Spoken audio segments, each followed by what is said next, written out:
வாரிகோஸ் வெயின்காக நிறைய பதிவுகள் போட்டிருக்கோம், டிவிடி அல்சருக்காகவும்.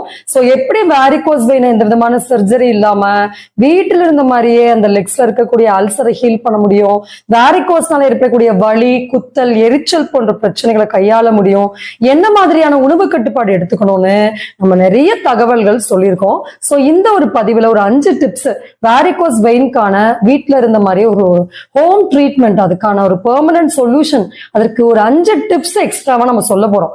என்னெல்லாம் நீங்க டூஸ் அண்ட் டோன்ட்ஸ், என்னெல்லாம் பண்ணனா இந்த ப்ராப்ளம் சரியாகும், இதற்கு சர்ஜரி என்பது எந்த கட்டத்தில் அவசியம், செய்து கொள்ள வேண்டுமா, என்ன மாதிரியான ஒரு இயற்கையான மருந்துகளை நம்ம தேர்வு பண்ணோம் அப்படின்ற பல தகவல் தான் நம்ம இந்த பதிவுல பார்க்க போறோம், ஒரு ரிசல்ட்டோட பார்க்க போறோம். சோ இப்ப நம்ம ஒரு போட்டோ காமிக்கிறோம். இது பாருங்க, ஒரு டிவிடி அல்சர், அதாவது கால்கள்ல வாரிகோஸ் உடன் கூடிய டிவிடின்னு சொல்லுவாங்க, டீப் வெயின் த்ரோம்போசிஸ், அந்த ப்ராப்ளம்னால இந்த கால்கள் எந்த அளவு வீக்கம் அடைஞ்சிருக்கு அப்படின்னு பார்க்கலாம். சோ நம்ம ஒரு 2 மாசம் டயட் சொல்லி கொடுத்தோம், என்னென்ன கைட்லைன்ஸ் அதெல்லாம் கொடுத்தோம். இப்ப அந்த பேஷண்டோட கால் நீங்க போட்டோ நம்ம காமிக்கிறோம், வீக்கம் எந்த அளவுக்கு வற்றி ஹீலிங் ஆக ஸ்டார்ட் ஆயிருக்கு அப்படின்னு பார்க்கலாம்.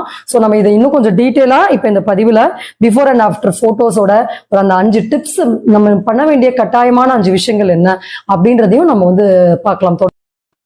ஃபர்ஸ்ட் டிப்ஸ் பாத்தீங்கன்னா ஒரு மசாஜ். இப்ப நம்ம காட்டுற மாதிரி காலுடைய விரல்கள்ல கருப்பு கலரா இந்த மாதிரி வாரிகோஸ் ப்ராப்ளம் இருந்தா இருக்கும். சோ இப்ப நம்ம காட்டுற மாதிரி கீழே இருந்து மேல் பக்கம், இப்ப நம்ம காட்டுற அந்த மெட்டிக்கு கீழே பாயிண்ட் அழுத்தினீங்கன்னா பயங்கரமான ஒரு வலி இருக்கும். அதை மெதுவா ஆயில் தடவி கீழ இருந்து மேல கரைச்சு விடும்போது நல்லா பிளட் சர்க்குலேஷன் ஆகும், பிளட் கிளாட்ஸ் இது எல்லாமே கரையும். 2வது டிப்ஸ், கால்ல தண்ணியே படக்கூடாது. ஒண்ணு ஆறுற வரைக்கும் சிவியரான வாரிகோஸ் அல்சர் இருக்கவங்க எல்லாம் கண்டிப்பா தண்ணி படுற மாதிரி நம்ம குளிக்க கூடாது. அடுத்து 3வது, இறுக்கமா டைட்டா போட்டு அந்த அல்சர்ஸ் நல்லா நம்ம எப்ப பார்த்தாலும் ஒரு கட்டு போட்டுட்டே இருக்க கூடாது, நல்ல காத்தோட்டமா இருக்கணும். மேனா லைட்டா காஸ் துணி போட்டு நம்ம கவர் பண்ணிக்கலாம் கூடாது, நல்ல காத்தோட்டமா இருக்கணும். மேனா லைட்டா காஸ் துணி போட்டு நம்ம கவர் பண்ணிக்கலாம். அதுல ஏதோ ஆயின்மெண்ட், ஆயில் அதெல்லாம் சும்மா நிறைய தடவ கூடாது. உள்ளுக்கு நம்ம கிளீனிங் பவுடர் எடுக்கணும், அதான் ரொம்ப ரொம்ப முக்கியம். நம்ம இன்டர்னல் கிளென்சிங்க்கு பிளட் டைல்யூட் பண்ற மாதிரி நிறைய பேர் டேப்லெட் எடுப்பாங்க.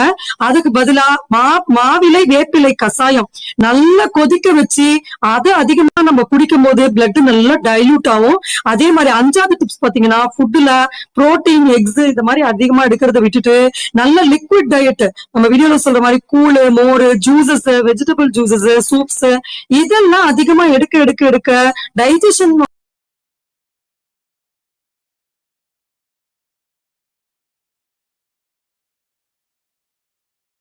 வாரிகோஸ் வெயின் மற்றும்